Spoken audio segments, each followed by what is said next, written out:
Philip went up to London a couple of days before the session began in order to find himself rooms. He hunted about the streets that led out of the Westminster Bridge Road. But their dinginess was distasteful to him. And at last he found one in Kennington which had a quiet and old-world air. It reminded one a little of the London which Thackeray knew on that side of the river. And in the Kennington Road, through which the great barouche of the Newcomes must have passed as it drove the family to the west of London, the plane trees were bursting into leaf. The houses in the street which Philip fixed upon were two-storied.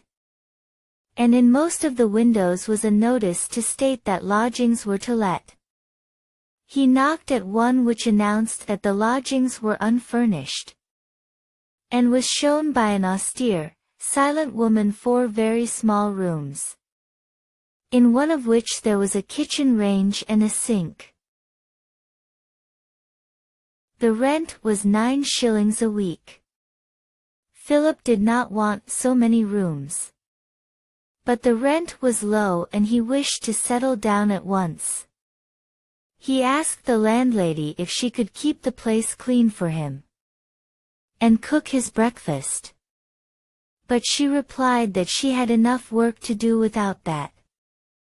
And he was pleased rather than otherwise because she intimated that she wished to have nothing more to do with him than to receive his rent. She told him that, if he inquired at the grocer's round the corner, which was also a post office, he might hear of a woman who would do for him. Was it beneficial? I made a video with the mind of studying together. It continues. I'll see you again.